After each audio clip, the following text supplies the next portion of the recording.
चलिए, तो कल सिलेबस पे हमने चर्चा की थी। आज पहला टॉपिक हम शुरू करने जा रहे हैं, है ना? आपके सिलेबस में जो पहला टॉपिक है, वो है भाषा बोध।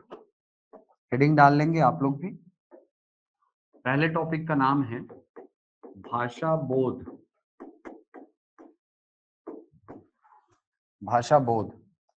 अब बात ये कि सर भाषा बोध के अंतर्गत हमको पढ़ना क्या होता है ना? तो देखिए, भाषा बोध के अंतर्गत आपको बेसिकली 4-5 चीजें पढ़नी होती है, जिसमें सबसे पहले भाषा क्या है, भाषा की परिभाषा, इसके अलावा भाषा में कौन-कौन से गुण होते हैं, भाषा में या यूँ कहा जाए भाषा के कितने प्रकार होते हैं, कौन-कौन से प्रकार होते हैं।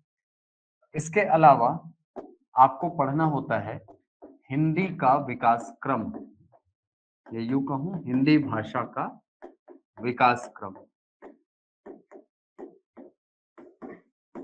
इसके अलावा एक इसी में जुड़ा रहेगा हिंदी के संबंध में या भाषा के संबंध में संवैधानिक प्रावधान। संवैधानिक प्रावधान, ये चीजें आपको पढ़नी होती है भाषा बोध के अंतर्गत। ठीक है? वॉइस नहीं आ रही है? सिमरन, आवाज नहीं आ रही आपको?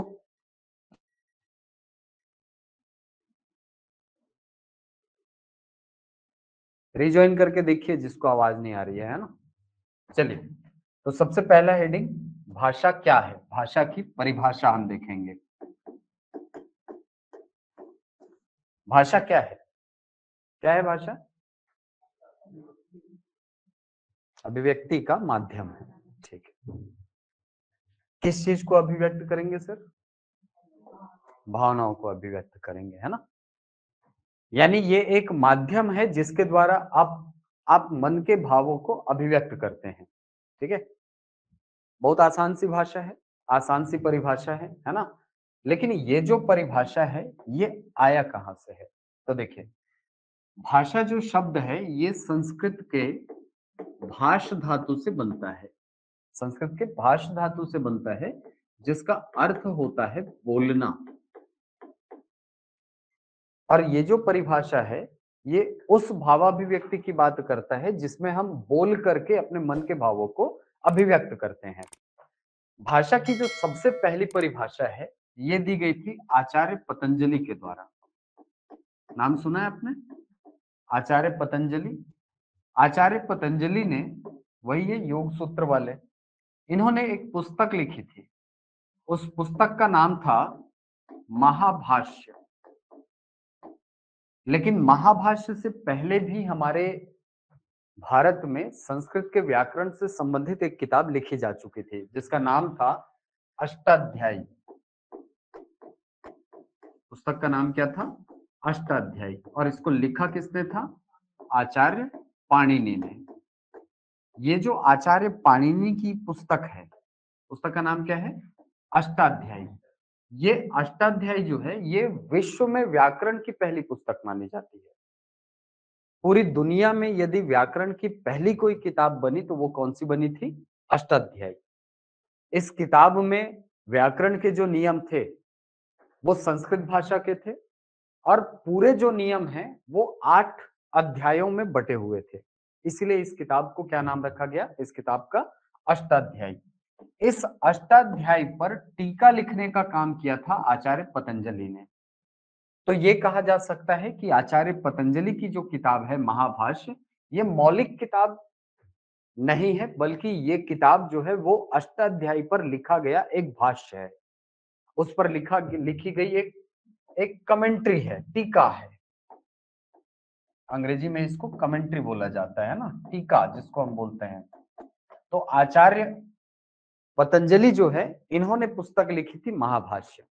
और इसी महाभाष्य में आप देखते हैं पहली बार परिभाषा किसकी? भाषा की। और वहीं पर बताया गया है कि संस्कृत के भाष धातु से उत्पत्ति होती है किसकी?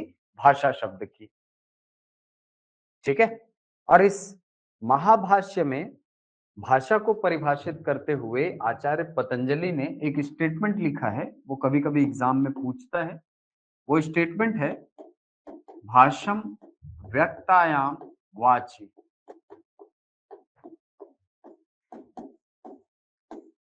भावम मनेन उपजन्ते।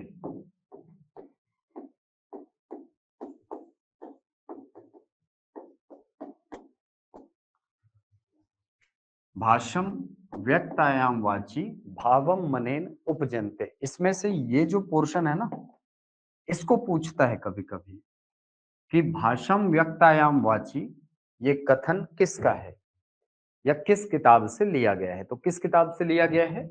महाभाष्य से लिया गया है, जिसके रचनाकार कौन है? आचार्य पतंजलि है। तो यहां पर भाषा, जब मैं बोल रहा हूं भाषम व्यक्तायाम वाची भावम मनेन उपजन्ते, ये असल में है भाषा की परिभाषा। और यहां पर भाषा को परिभाषित करते हुए आचार्य पतंजलि कहते हैं कि भाषा अभिव्यक्ति का माध्यम है जो मन में उपजने वाले भावों को, यानी मन में उत्पन्न होने वाले भावों को बोलकर अभिव्यक्त करती है। ठीक है, तो यहां पर पहली बार परिभाषित किया गया है भाषा को। ठीक, तो इस चीज में कंफ्यूज कभी मत होइएगा। भाषा, भले हम ऐसा पढ़ते हैं कि व्याकरण की पहली पुस्तक आचार्य पाणिनि के अष्टाध्यायी है, लेकिन पहली बार भाषा को, भाषा की जो परिभाषा है वो दी गई है कहां पर? महाभाष्य में। ठीक है, चलिए, ये तो हो गई भाषा की परिभाषा। आप चाहे तो लिख सकते हैं, भाषा अभिव्यक्ति का माध्यम है जो मन में उत्पन्न होने वाले भावों को अभिव्यक्त करती है। जो मन में उत्पन्न होने वाले भावों को अभिव्यक्त करती है। हो गया? हो गया ना? ठीक। अब आते हैं भाषा के गुण में, कि भाषा में कौन कौन से गुण होते हैं। भाषा के गुण, भाषा के गुण। तो भाषा में कुछ बेसिक क्वालिटीज हैं, हर भाषा में पाई जाती है। और यहां पर जब मैं भाषा के गुण बोल रहा हूं तो यहां पर केवल संस्कृत या केवल हिंदी के संबंध में बात नहीं हो रही है। यहां पर भाषा, दुनिया की सभी भाषाओं पर यह नियम लागू है। ठीक। भाषा का पहला गुण ये होता है कि भाषा जो है ये परिवर्तनशील होती है। तो परिवर्तनशीलता जो है ये भाषा का पहला गुण है। भाषा सदैव परिवर्तनशील होती है। भाषा, कोई भी भाषा हो, वो कभी भी स्थायी नहीं हो सकती। हर भाषा का स्वरूप बदलता रहता है। अब इस बदलाव के बहुत सारे कारण हैं, जिसमें 3 कारणों को सबसे ज्यादा प्राथमिकता दी जाती है। इसमें सबसे पहला कारण होता है क्षेत्रीयता का प्रभाव, यानी कोई भी भाषा जो है उस पर प्रभाव किसका पड़ता है? क्षेत्रीयता का। जैसे इसको आप ऐसे समझ सकते हैं कि हिंदी हमारे देश में बहुत बड़े क्षेत्र में बोली जाती है कि नहीं? आप भी हिंदी बोलते हैं, राजस्थान वाले भी हिंदी बोलते हैं, दूसरे और प्रांतों के लोग हिंदी बोलते हैं। लेकिन क्या सभी हिंदी एक जैसी है? नहीं सर। हमारी हिंदी थोड़ी अलग है बांग्ला वालों से। बंगाल में जो हिंदी बोली जाती है वहां से हमारी हिंदी थोड़ी अलग है। हमारी हिंदी थोड़ी सी अलग है गुजरात वालों से। हमारी हिंदी में थोड़ा सा अलगाव दिखता है किससे? राजस्थान वालों से, या हरियाणा वालों से, दिल्ली वालों से, इवन एमपी वालों से भी यदि आप बात करेंगे तो वहां पर आपको थोड़ा सा टेक्सचर बदला हुआ दिखेगा हिंदी का। ये प्रभाव किसके कारण होता है? क्षेत्रीयता के कारण।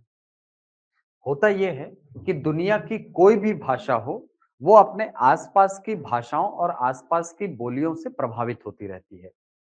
जैसे आप छत्तीसगढ़ी की बात करें या हिंदी की ही बात करें, तो हिंदी के आसपास बहुत सारी भाषाएं हैं।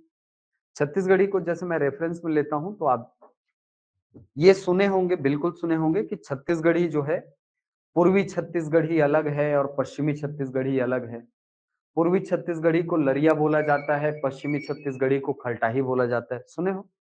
है कि नहीं? है वो छत्तीसगढ़ी ही, लेकिन चूंकि छत्तीसगढ़ी का उड़ीसा भाषा से मेल हो गया है, तो वहां पर उनके मेल से जो खिचड़ी बनी है, भाषा का जो नया स्वरूप सामने आया है, उसको आप बोलते हैं लरिया भाषा। वहीं पश्चिमी भाग में यदि देखा जाए तो छत्तीसगढ़ के पश्चिम में कौन सा राज्य है?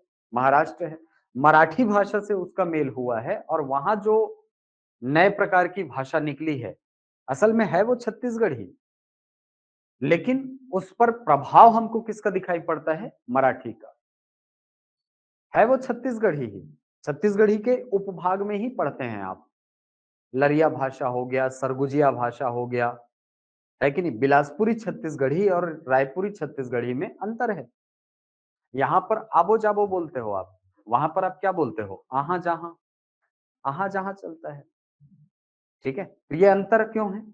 क्षेत्रीयता के कारण, ठीक है? तो कोई भी भाषा हो, उस पर प्रभाव बिल्कुल पड़ता है उस क्षेत्र की भाषा का, उस क्षेत्र की बोली का। तो क्षेत्रीयता के कारण जो भाषा है उसके स्वरूप में क्या आ जाती है? भिन्नता आ जाती है। तो ये परिवर्तनशीलता का पहला कारण। दुनिया की हर भाषा प्रभावित होती है भाई, ठीक है? दूसरी चीज, भाषा और क्यों बदलती है? समय के कारण। समय का प्रभाव भी भाषा पर पड़ता है। इसका एक बहुत सरल सा उदाहरण आप ये जानते हो, देखिए मानवीय प्रवृत्ति ये कहती है कि आप कठिन शब्दों का उपयोग ना करें, ठीक है? हमारे ह्यूमन टेंडेंसी होती है कि हम कठिन शब्दों का उच्चारण नहीं करना चाहते हैं। हम कठिन शब्द को अपने तरीके से सरल करके उसका उच्चारण करते हैं, होता है ना? तो जब मैं हिंदी की बात करता हूं तो हिंदी की जो मूल भाषा है वो कौन सी है? हिंदी कहाँ से आई है? संस्कृत से। संस्कृत के बहुत सारे शब्द हैं जो समय के कारण बदलते वर्तमान में अलग तरीके से बोली जाती है। जैसे संस्कृत में शब्द हुआ करता था क्षीर, बदल करके क्या हो गया? खीर हो गया सर, हो गया ना? क्षीरक शब्द हुआ करता था, ये बदल करके खीरा हो गया, है कि नहीं? तीक्ष्ण शब्द हुआ करता था, तीक्ष्ण बदल करके तीखा हो गया, तीखा शब्द हो गया, हो गया, ठीक है? इसी प्रकार और बहुत सारे शब्द हैं जिसको आप तत्सम तद्भव के रूप में जानते हैं। असल में ये तत्सम तद्भव का जन्म कैसे हुआ है? तत्सम शब्द जो है वो संस्कृत के मूलभूत शब्द हैं, मूल शब्द हैं। वो समय के प्रभाव के कारण धीरे-धीरे उनके उनके उच्चारण में परिवर्तन हुआ और उच्चारण में परिवर्तन होते-होते उनका जो वर्तमान स्वरूप है उसको अपतद्भव बोलते हैं। है कि नहीं? जैसे संस्कृत का मूल शब्द था क्या? क्षीर। लेकिन आज के समय में आप इसको प्रयोग करते हैं क्या? नहीं सर। आप इसकी जगह पे क्या बोलना पसंद करते हैं? खीर। कारण क्या है? ये बोलना कठिन था, ये बोलना आसान। ये बोलना कठिन था सर, ये बोलना आसान है, इसीलिए आप शीरक की जगह क्या बोलते हैं? खीरा बोलते हैं। अग्नि बोलना कठिन है, इसीलिए आप आग शब्द बोलते हैं। बोलते हैं ना?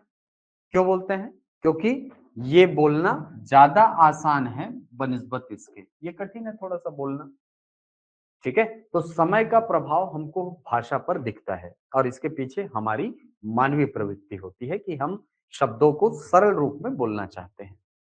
क्लियर है? तीसरा, और किसका प्रभाव पड़ता है? तो तीसरा प्रभाव पड़ता है सांस्कृतिक संक्रमण का। सांस्कृतिक संक्रमण का। अब ये सांस्कृतिक संक्रमण क्या है सर?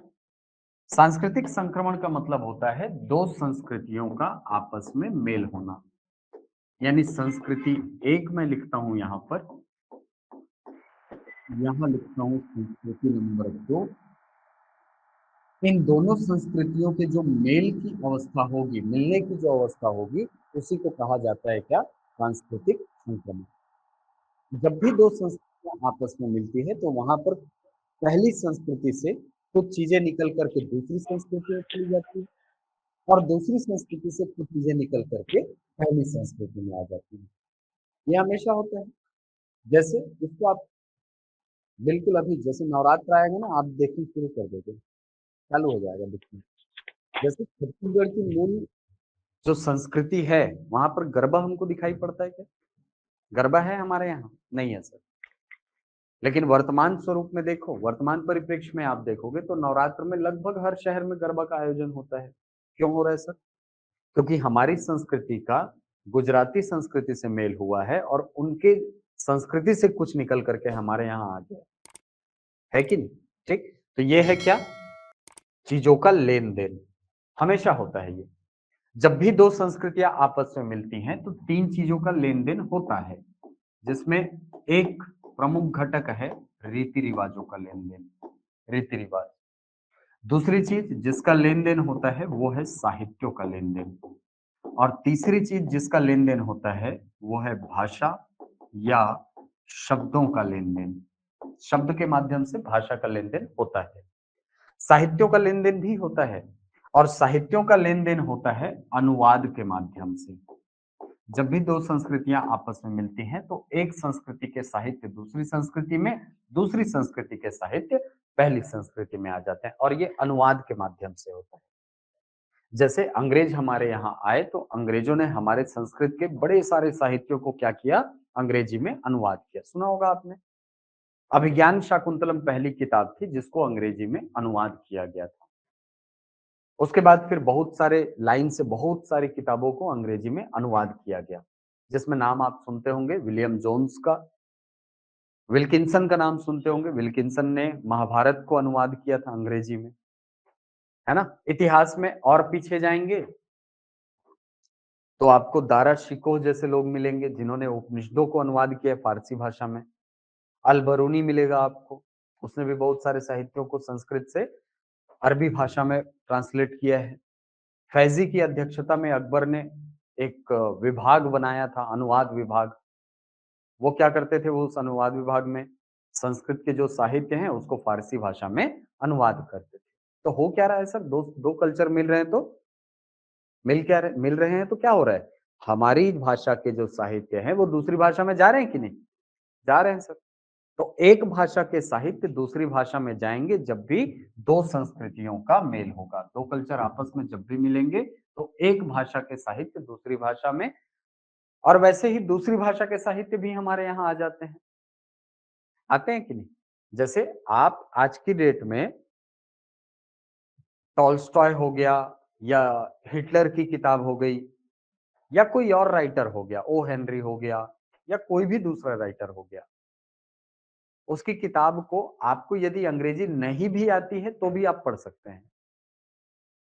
क्यों पढ़ सकते हैं सर, क्योंकि वो हिंदी में अनुवाद करके आपके पास उपलब्ध है कि नहीं। जैसे जैसे हिटलर की किताब का नाम आप पढ़ते होंगे, जर्मन भाषा में लिखी गई है वो, बेसिकली है ना, मीन किम्फ, मेरा संघर्ष, उसका हिंदी अनुवाद है ना। तो हिंदी में अनुवादित अनुदित है वो किताब, किस नाम से, मेरा संघर्ष के नाम से। जबकि वो किताब है कौन सी भाषा की, जर्मन भाषा की, मीन किम्फ उस किताब का नाम है ना। तो हुआ क्या, दो संस्कृतियों का मेल हुआ, एक भाषा के या एक संस्कृति के जो साहित्य हैं वो दूसरी संस्कृति में, और दूसरे साहित्य की संस्कृति या दूसरे संस्कृति का साहित्य पहली संस्कृति में, ये लेन देन होता है। और तीसरा और जो सबसे महत्वपूर्ण लेन देन है वो होता है किस रूप में, भाषा या शब्दों के रूप में, शब्दों के रूप में लेन देन होता है।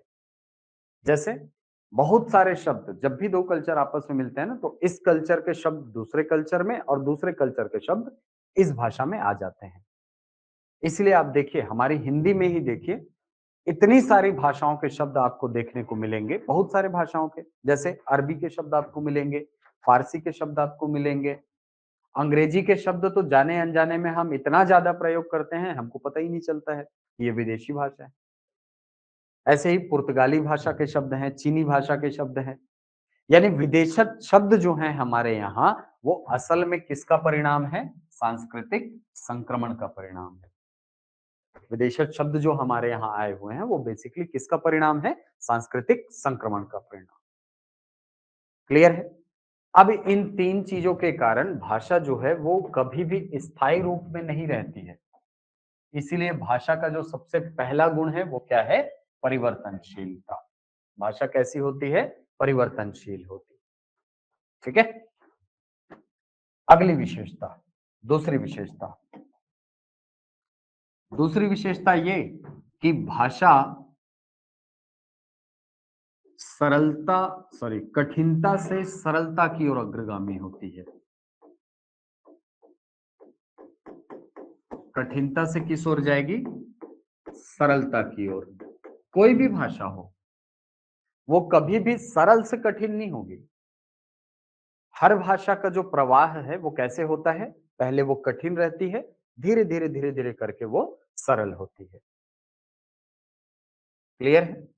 तो भाषा जो है, एक तो वो स्थायी नहीं होती, दूसरी चीज उसका प्रवाह हमेशा कठिनता से सरलता की ओर होता है, यानी वो सरलता की ओर अग्रसर होती है हमेशा। और यही कारण है कि कबीरदास जो है वो भाषा को बहता नीर कहते हैं। बहता नीर।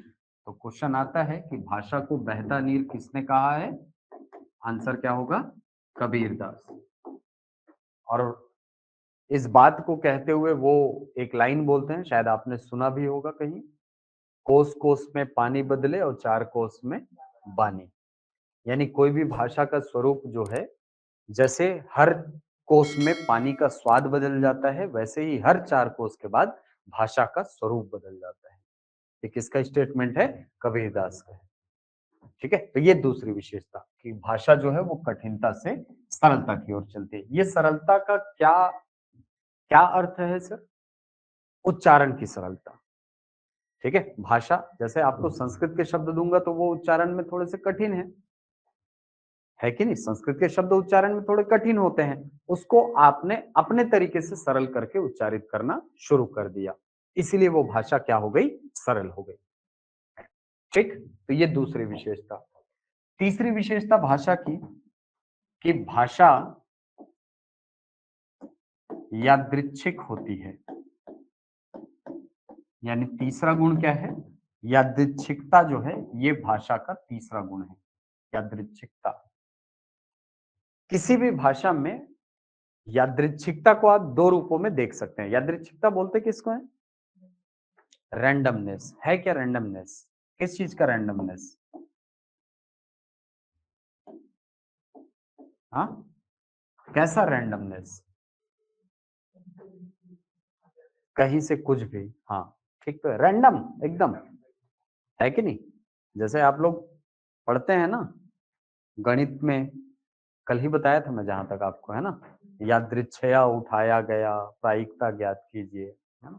तो यादृच्छिकता जो है ये भाषा का दूसरा गुण है, तीसरा गुण है। यादृच्छिकता जो है ये आपको दो रूपों में दिखाई पड़ती है। पहला, हर भाषा में हर वस्तु का एक नाम होना, ये यादृच्छिकता है।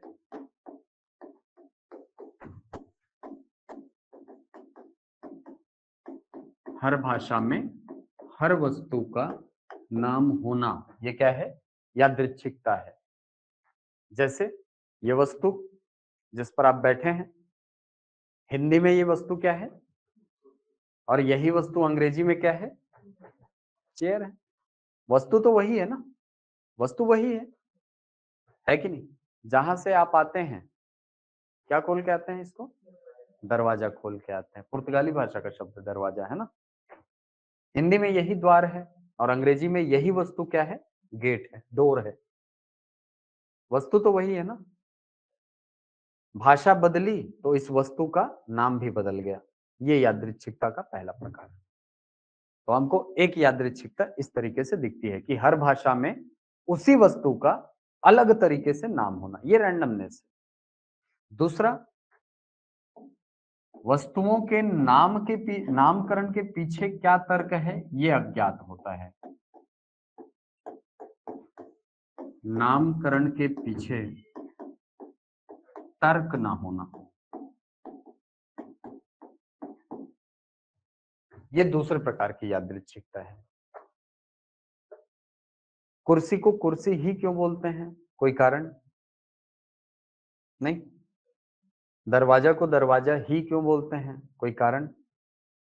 पंखा को पंखा ही क्यों बोलते हैं? कोई कारण है? कोई कारण नहीं है। कौवा को कौवा ही क्यों बोलते हैं? शेर को शेर ही क्यों बोलते हैं? हाथी को हाथी ही क्यों बोलते हैं? गाय को गाय ही क्यों बोलते हैं? कोई कारण है? कोई कारण नहीं। हमने बस उसका नाम रख दिया है। और ऐसा नहीं है कि ये केवल हिंदी में है, नहीं, दुनिया की हर भाषा में ये यादृच्छिकता पाई जाएगी। डोर को डोर ही क्यों बोलते हैं? काऊ को काऊ ही क्यों बोलते हैं? समझ रहे हो बात? ठीक है, एलिफेंट को एलिफेंट ही क्यों बोला जाता है, लायन को लायन क्यों बोला जाता है? कोई तर्क नहीं है। तो दुनिया की हर भाषा में यादृच्छिकता पाई जाएगी, दुनिया की हर भाषा में, है ना? तो नामकरण के पीछे कोई तर्क का ना होना, किसी भी प्रकार का कोई तर्क ना होना, ये यादृच्छिकता का दूसरा प्रकार है। यदि दुनिया की भाषाओं में यादृच्छिकता ना हो तो क्या होगा? पूरी दुनिया की भाषा एक हो जाएगी, पूरी दुनिया की भाषा एक हो जाएगी, है कि नहीं? यदि यादृच्छिकता ना हो, रैंडमनेस ना हो, तो जैसा एक वस्तु दिखा, जैसे मान लो ये वस्तु है ना? इसके 4 पैर हैं, ऐसा। इसको हिंदी में भी चेयर बोला जाएगा, अंग्रेजी में भी चेयर बोला जाएगा। दुनिया की हर भाषा में इस वस्तु का क्या नाम हो जाएगा? चेयर हो जाएगा। यही तो है यादृच्छिकता का अभाव, ठीक है? तो भाषा में यादृच्छिकता का होना, ये इसका तीसरा गुण है, ठीक है? तो ये 3 सबसे महत्वपूर्ण गुण है जो आपको एग्जाम में पूछता है। पहला चीज, भाषा परिवर्तनशील होती है। इस परिवर्तनशीलता के 3 कारण, एक तो समय का प्रभाव, क्षेत्रीयता का प्रभाव और सांस्कृतिक संक्रमण का प्रभाव। फिर भाषा हमेशा कठिनता से सरलता की ओर अग्रसर होती है, सरल होती जाती है भाषा।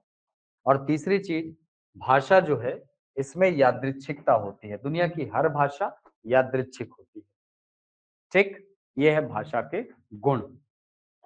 अगला, भाषा के प्रकार।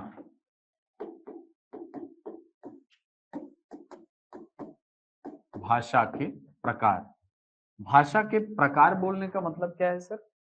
कि मैं कितने तरीकों से अपने भावों की अभिव्यक्ति कर सकता हूं, यही तो भाषा का प्रकार होगा ना, ठीक है? भाषा के प्रकार बोलने का मतलब क्या हुआ कि मैं अपनी भावाभिव्यक्ति कितने अलग अलग तरीकों से कर सकता हूं।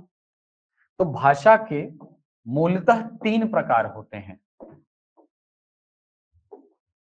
एक जिसको आप बोलते हैं मौखिक भाषा, दूसरी लिखित भाषा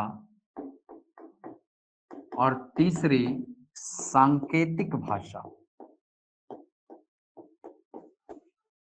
ये 3 प्रकार की भाषाएं होती हैं, भाषा के ये 3 प्रकार होते हैं।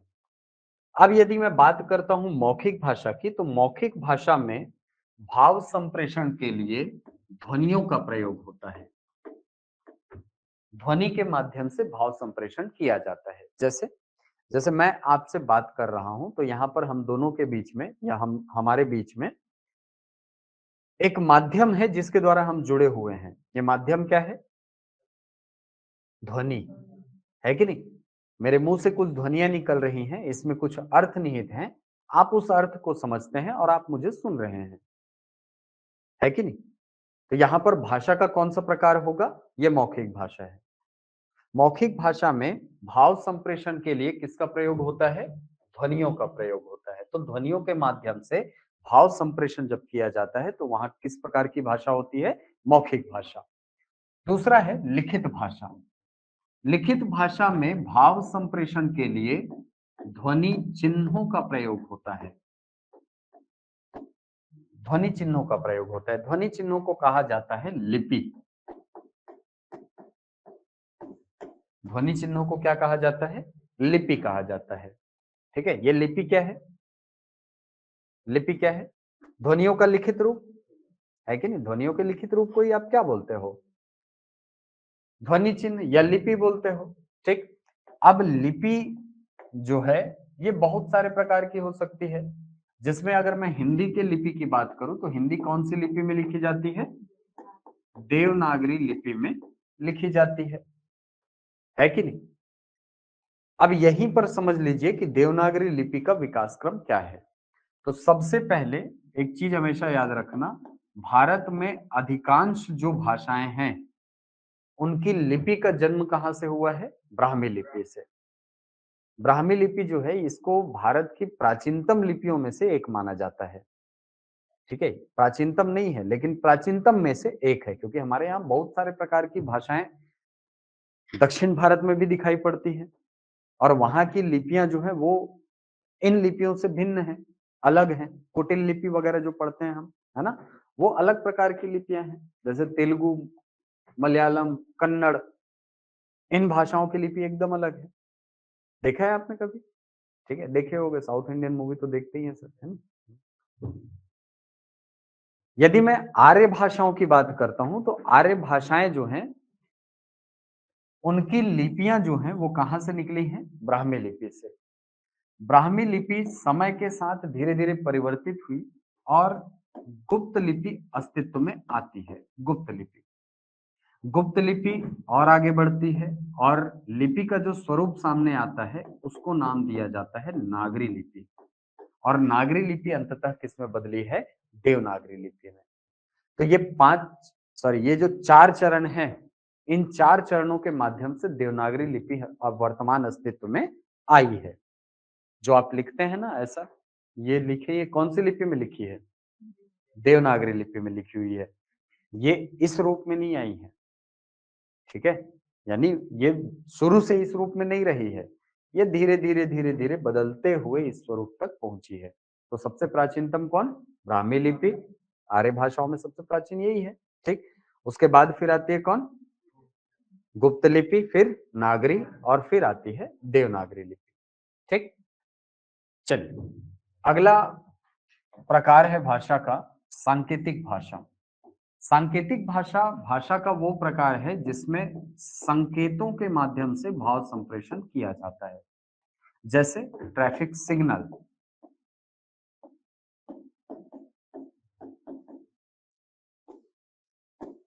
ट्रैफिक सिग्नल को यदि आप देखेंगे तो वहां पर ना तो किसी प्रकार की ध्वनियों का प्रयोग होता है, ना किसी प्रकार के ध्वनि चिन्हों का प्रयोग होता है। वहां पर केवल 3 प्रकार के संकेत लगे होते हैं। उन संकेतों में कुछ अर्थ छुपे होते हैं और उन अर्थों को आप समझते हैं और उन संकेतों का अनुपालन करते हैं। यही होता है। वहां पर कभी भी किसी पट्टी में लिख करके आता है क्या? इधर से आने वाले चलो, उधर से आने वाले रुक जाओ, ऐसा कुछ होता है? नहीं। या कोई माइक में बोलता रहता है इधर से आने वाले चलो? नहीं।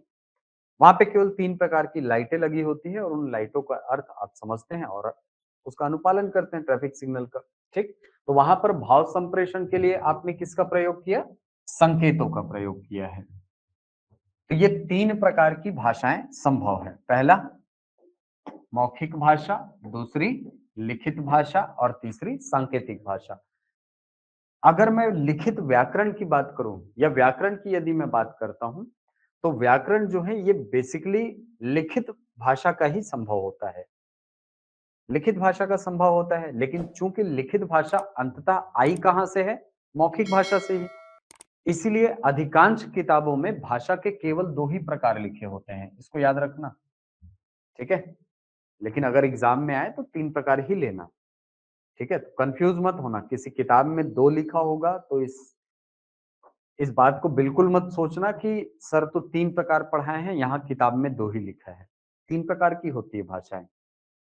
लेकिन अधिकांश, या अधिकांश नहीं बोलना चाहिए, बहुत सारे जो भाषाविद हैं, जैसे जैसे आप वासुदेव नंदन प्रसाद वगैरह को जब पढ़ते हैं, तो वहाँ पर ये आता है कि भाषा के 2 प्रकार होते हैं, एक मौखिक और दूसरा लिखित, ठीक है? लेकिन अगर क्वेश्चन आए कि भाषा के कितने प्रकार होते हैं, तो आंसर क्या लेना है? 3, ठीक है? कौन-कौन से? एक तो मौखिक, दूसरा लिखित और तीसरा सांकेतिक। इनमें से किस भाषा का व्याकरण संभव होता है? लिखित भाषा का। जैसे आप पत्र लेखन करते हैं, ध्वनि चिन्ह जब बोल रहा हूं तो उसका मतलब क्या है? ध्वनियों को लिखने के लिए जो चिन्ह निर्धारित किए गए हैं, उन्हें ही ध्वनि चिन्ह कहा जाएगा, है कि नहीं? जैसे क लिखने के लिए, ये तो बस एक डिजाइन है, इसी को अगर मैं चाइना वाले को दिखाऊंगा तो वो समझ नहीं पाएगा। समझ पाएगा क्या? नहीं।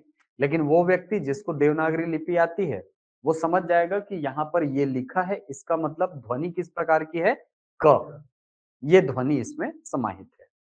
अगर कहीं पर लिखा हुआ है ऐसा, ऐसा चिन्ह, इसको किसी दूसरी भाषा वाले को दिखाऊंगा तो उसको समझ नहीं आएगा। लेकिन कोई व्यक्ति जो इस लिपि से परिचित है, वो समझ जाएगा कि किस प्रकार के ध्वनि की बात हो रही है।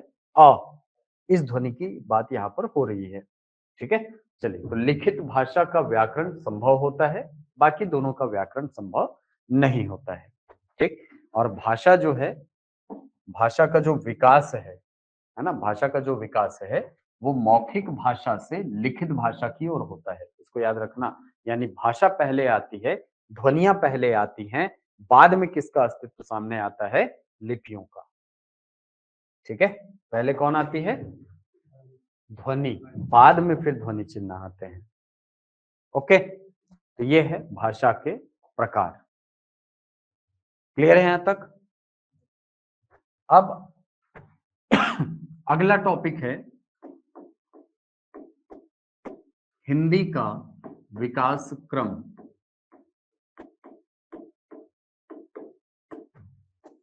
हिंदी भाषा का विकास क्रम।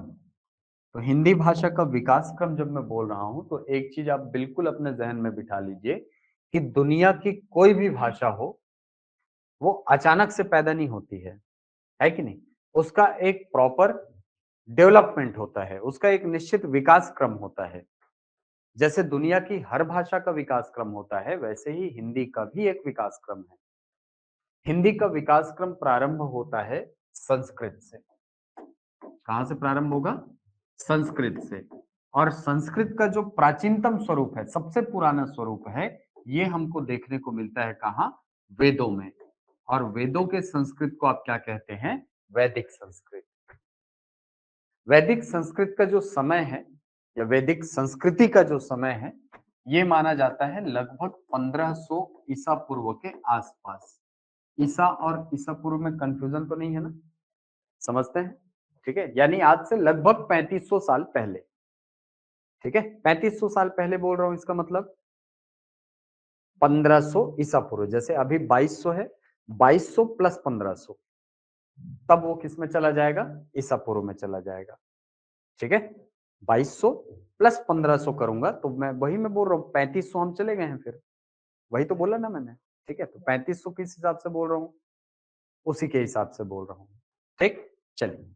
तो वैदिक संस्कृत जो है, ये पूरी दुनिया में अगर किसी भाषा के लिखित लिटरेचर हैं सबसे प्राचीन, तो वो वैदिक संस्कृत के हैं।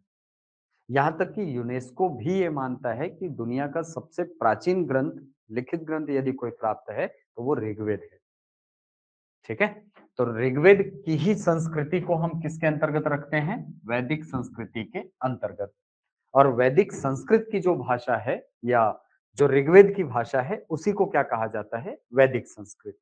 वेदों की भाषा वेदों की रचना जिस भाषा में हुई है, उसी को वैदिक संस्कृत कहा जाता है। अब वैदिक संस्कृत जो है, इसमें आपको दो चीजें दिखाई पड़ेंगी। पहली चीज आपको दिखाई पड़ेगी योगात्मकता। वैदिक संस्कृत एक योगात्मक भाषा थी। और दूसरी चीज, वैदिक संस्कृत एक संगीतात्मक भाषा थी। ये दो गुण आपको दिखाई पड़ेंगे। योगात्मकता का मतलब क्या? वैदिक संस्कृत योगात्मक भाषा थी, क्या मतलब हुआ सर बोलने का?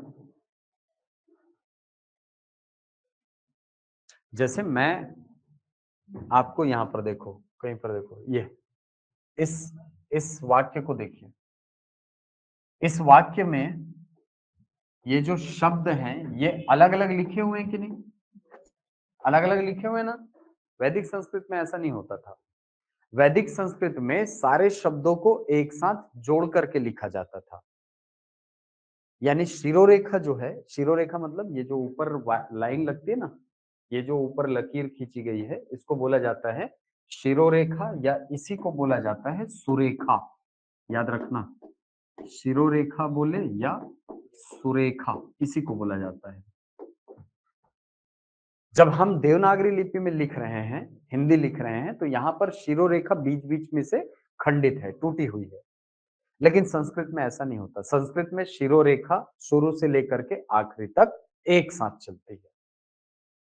ठीक है, इसीलिए कभी कभी ये भ्रम होता है कि एक लाइन में केवल एक शब्द लिखा हुआ है।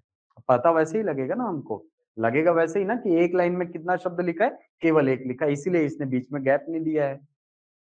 ठीक है, तो वैदिक संस्कृत में ये चीजें हमको दिखाई पड़ती थी। इसीलिए हमने क्या कहा कि वैदिक संस्कृत कैसी भाषा थी? योगात्मक भाषा थी। आप घर में जाकर के चेक करना, वैदिक संस्कृत सर्च करना, और उसमें इमेज वाले सेक्शन में जाकर के देखना, आपको मिल जाएगा। ठीक है, तो वैदिक संस्कृत कैसी भाषा थी? योगात्मक भाषा थी।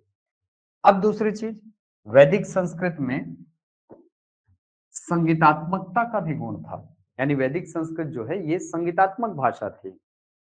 क्यों संगीतात्मक थी सर? संगीतात्मक थी ना, यानी जिसको गाया जाए, जिसको पढ़ा ना जाए, जिसको गाया जाए, ऐसी भाषा में लिखी गई है ऋग्वेद।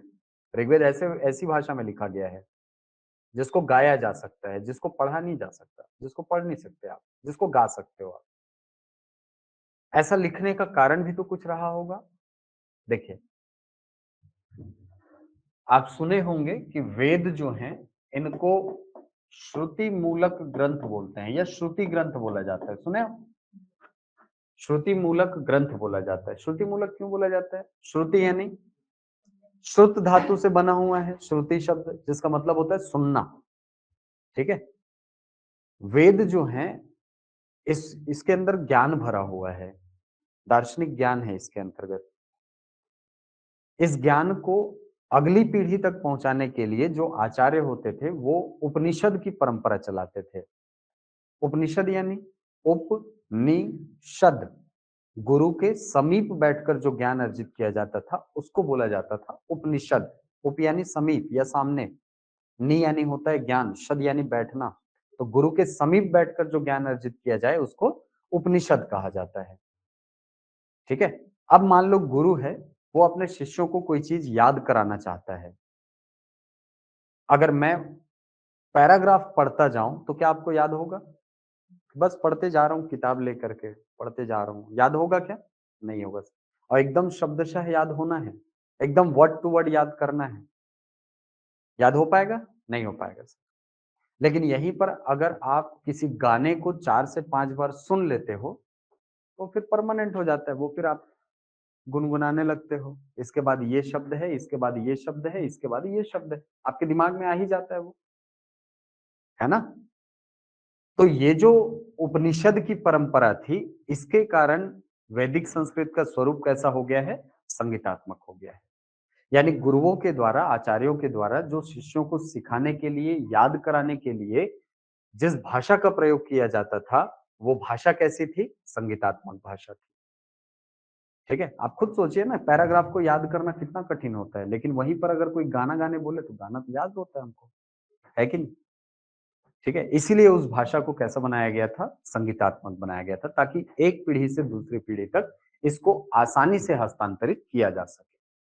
और इसी के लिए आपने सुना होगा 6 वेदांगों की रचना हुई थी। जान रहे हो? 6 वेदांग, वेदांग सुने? क्या होते हैं वेदांग?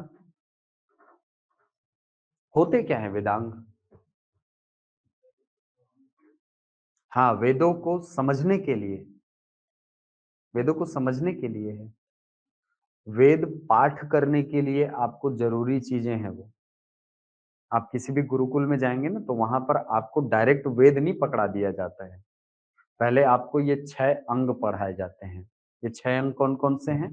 सबसे पहले आता है शिक्षा, कल्प, निरुक्त, सुने हैं? निरुक्त को निघंटु भी बोलते हैं, निघंटु, ज्योतिष, व्याकरण, और एक है छंद। ये 6 वेदांग हैं हमारे यहाँ। इन 6 वेदांगों को पहले पढ़ाया जाता है। बहुत बढ़िया आकांक्षा।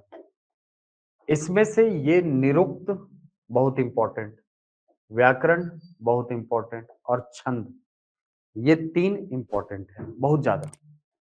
इन 3 के बिना तो आप वेदों को न पढ़ सकते हैं न समझ सकते हैं। निरुक्त हमको ये बताता है कि कौन सा शब्द जो है किस धातु से बना है। जैसे आप अभी पढ़े ना, भाषा शब्द कौन सी धातु से बना है? भाष धातु से बना है। तो वो भाष धातु किसी ना किसी गण में आपको मिल जाएगा। गण पाठ जब करेंगे तो उसमें किसी ना किसी गण में मिल जाएगा। तो निरुक्त हमको ये बताता है कि कौन सा शब्द किस धातु से बना है और उसका अर्थ क्या निकाला जाना चाहिए। ठीक। व्याकरण आपको बताता है वर्णों के सही उच्चारण के बारे में, शब्दों का जो सही उच्चारण है उसके बारे में हमको कौन बताता है? व्याकरण। और छंद बताता है हमको लयात्मकता के बारे में कि किस किस ऋचा को किस तरीके से पढ़ना चाहिए। ठीक है, जैसे आप महाभारत या गीता तो सुने होंगे, महाभारत तो नहीं, गीता तो सुने होंगे, है कि नहीं? गीता जो है वो पूरे का पूरा अनुष्टुप और त्रिष्टुप छंद में लिखा गया है। छंद है वो संस्कृत के छंद, जैसे हिंदी में ये सारे छंद होते हैं ना, दोहा, चौपाई, सोरठा, रोला, सब छंद ही तो है। छंद असल में मात्रा और वर्णों से बंधी हुई रचना होती है। ठीक है? तो छंद अगर किसी भाषा में है, तो ज़ाहिर-सी बात है वो वर्णों से, वर्णों की संख्या से, मात्राओं की संख्या से बंधी होगी। और जब इस प्रकार से बंधी रचना आपको मिलेगी, तो उसकी प्रवृत्ति ऑटोमेटिकली क्या हो जाएगी? संगीतात्मक हो जाएगी। क्लियर है? जैसे अगर मैं आपको बोलूँ ना, जय हनुमान ज्ञान गुण सागर हनुमान चालीसा को केवल पढ़ो, गाओ मत, संभव ही नहीं है, संभव ही नहीं है। पढ़ के देख लो। आप थोड़ी देर बाद उसमें लयात्मकता ऑटोमेटिकली आ जाएगी। आ ही जाती है वो। ठीक है?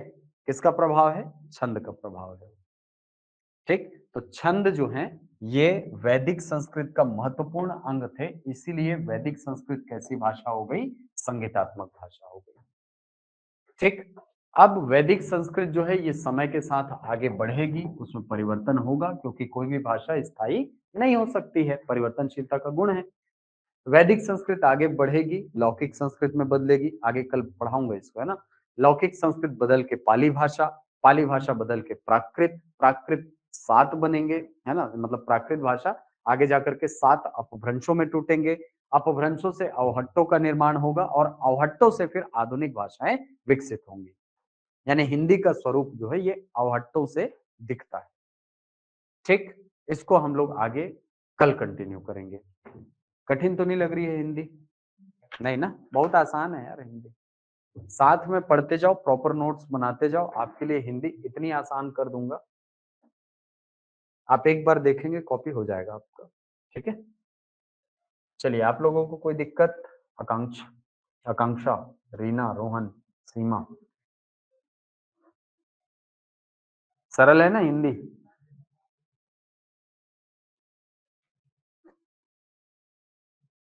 हुँ, ठीक। चलिए, तो कल आपसे मुलाकात होगी, है ना?